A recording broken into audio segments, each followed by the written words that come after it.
मुझे सुनाए। वो बता रहे हैं भगवान ने बोला है कि भक्ति भी एक नशा है। ऐसा क्यों बोला है?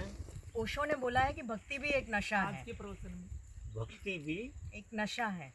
श्रद्धा है। कीर्तन भजन नशा नशा कीर्तन भजन बोला कीर्तन भजन बाबा ओशो ने बोला है कि भक्ति भी एक नशा है, नशा। कीर्तन भजन बोलो साथ में तो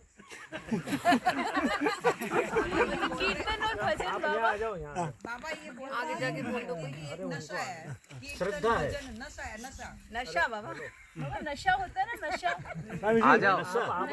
आ जाओ बैठे रहो आ गई समझ। वो साइलेंट सीटिंग से पहले बैठ जाओ। डिस्कोर्स चलाए। वो कहते कीर्तन भी एक नशा है, ऐसे बोलो कीर्तन भजन। भगवान जो है ना बहुत सारी विरोधाभासी भाषा बोलते रहे हैं और गहरे में विरोध कहीं नहीं है। भक्ति की बड़ी ऊंचाइयों की बात भी उन्होंने करी है और भक्ति को एक नशा भी कहा है। भक्ति का मतलब भक्ति को नहीं, उनने भजन कीर्तन को नशा कहा। तो ये जो भजन कीर्तन है क्या होता है कि हमारे शरीर में बहुत सारे रसायन हैं हमारे शरीर। जैसे आप भंग खाते हैं या किसी भी तरह का नशा करते हैं तो वो क्या करता है, भंग में नशा नहीं होता।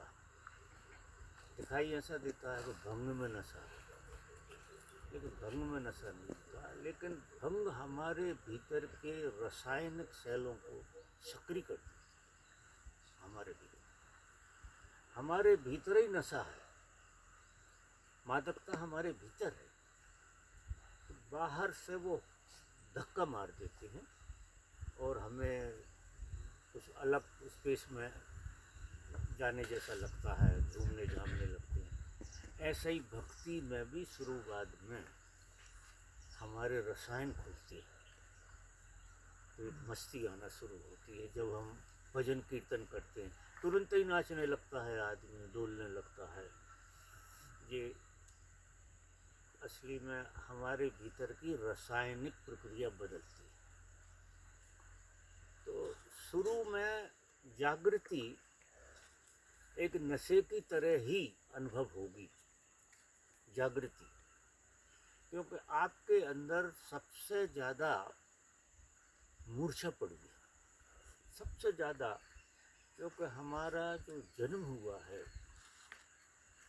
वो पत्थर से लगा के हाथी तक, हाथी से लगा के आदमी तक की यात्रा आपके भीतर समाई हुई है। तो जब आपकी चेतना पत्थर के रूप में थी तो इतनी प्रगाढ़ नींद, पत्थर और कुछ नहीं है, चेतना का सघन सोया हुआ रूप, चेतना का ही।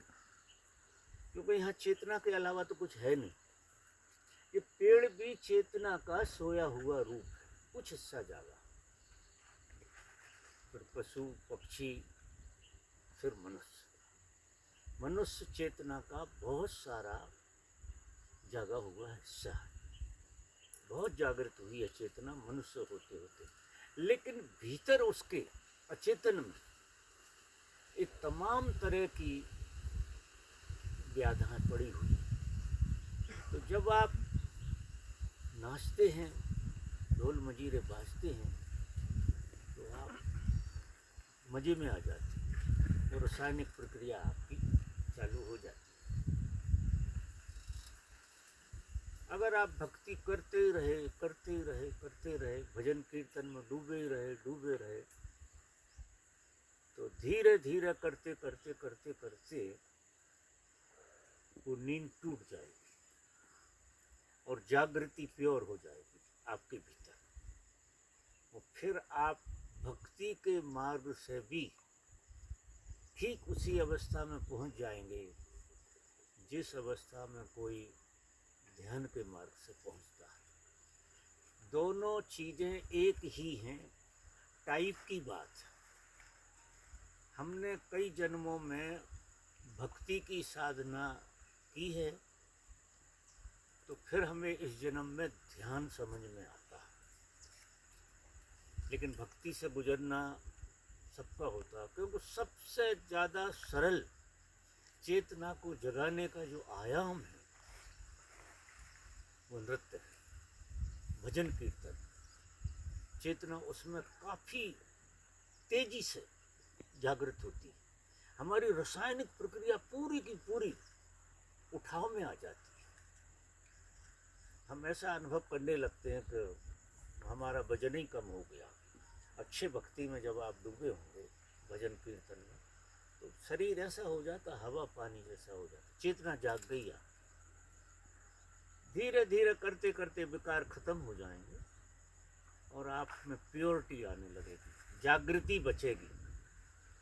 जो जागृति पे नींद सवार थी वो धीरे धीरे कट गई। तो 95% लोग तो धर्म में इसी माध्यम से जाते हैं, और जिनने पूर्व जन्म में भक्ति का बहुत आयाम जी लिया हो उनको ध्यान समझ नहीं आता,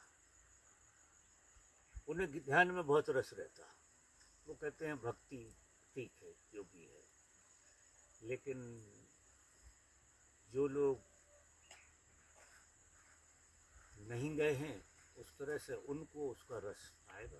तो दोनों आयाम सही हैं। आपके लिए क्या फिट बैठता है, आप मौज करिए, खूब अच्छे से जिए, नाचिए, जितना बन सकता है उतना झूमिए, कोई दिक्कत नहीं है।